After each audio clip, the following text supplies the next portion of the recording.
When I started at the Post, having been determined to be a journalist, the stories that you wrote in the front of the Post in those days were very short. They were triple spaced, and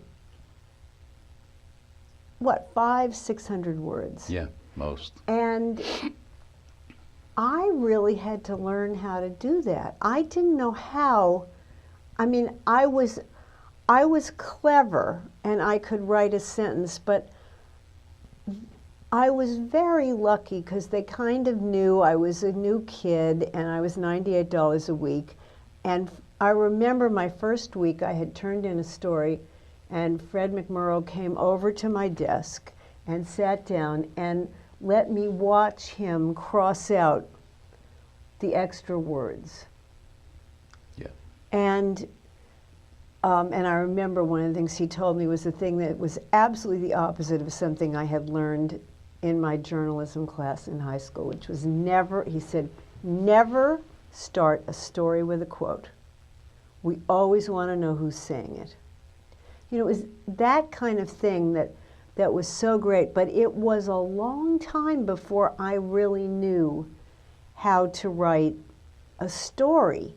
And I will never forget, in January, I think it was, a very wildly famous thing happened in New York. The Star of India diamond was stolen from the Museum of Natural History. It was like an amazing thriller that had happened. Yeah. And there were no fingerprints, there were no footprints. They'd come in on some sort of aerial thing through the ceiling and opened the case and made off with it. And about 2 days later, they arrested 3 guys, one of whom was called Murph the Surf.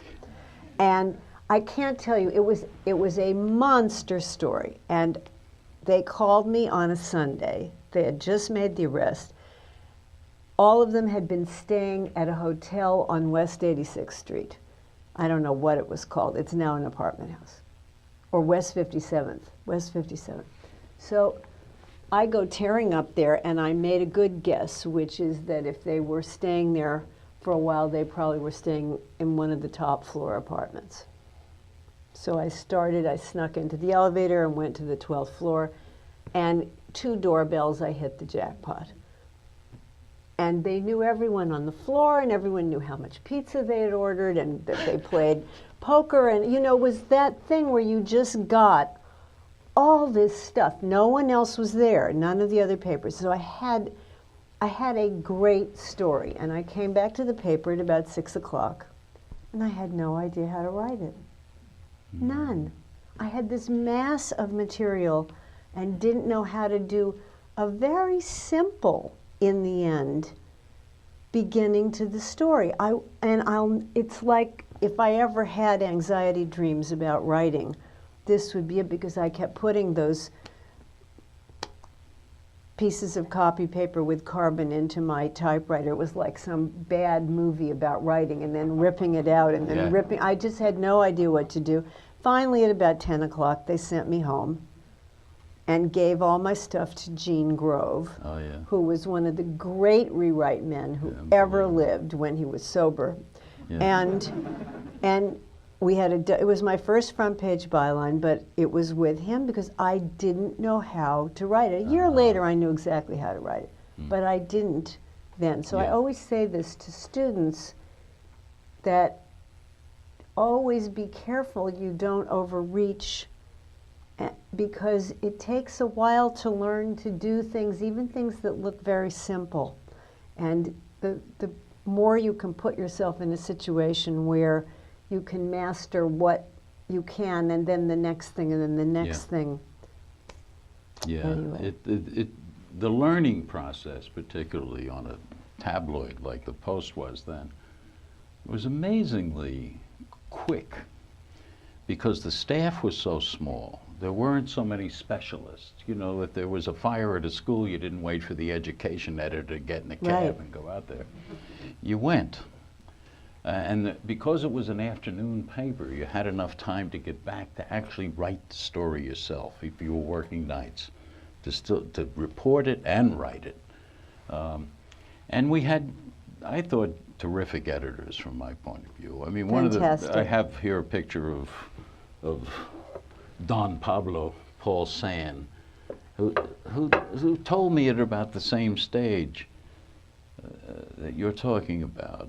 He said he had a real New York Humphrey Bogart sort of style. And he says, I absolutely hated him. yeah, and a lot of people did. I Yeah. loved him, you know. Yeah. But he said, if you got the story, write it. If you got the story, tell it. If you don't have the story, write it. And of course, a lot of us did both over the years.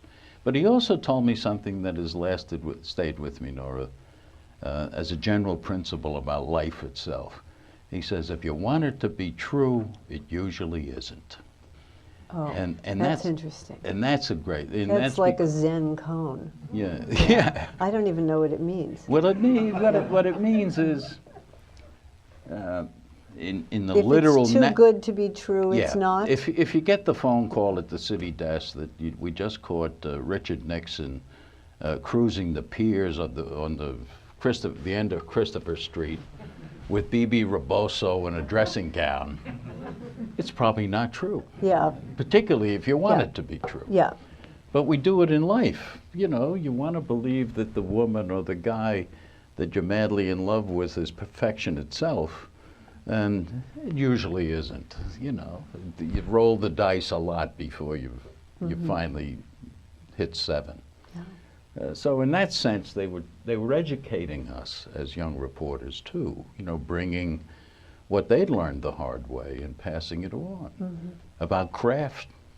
Yes, well, particular. that's really what I'm talking about. Yeah. It's just, you know, I do know people who could have walked into any newspaper and nailed it from the very beginning and knew how to do everything. But I didn't know how to write a long piece when I started. I didn't know how to write a long profile when I started. I didn't know how to write a magazine piece for sure. And when I was there about 4 years, they asked me if I wanted to be a columnist, and I didn't know how to write a column. Now, 4 years later, I was writing a column at Esquire, Yeah. but I didn't know how to do it yet. And so I'm just a big believer in assembling it little by little and Yeah. trying to put yourself in some place where you can write and write and write and write and write and write, and then eventually you can write.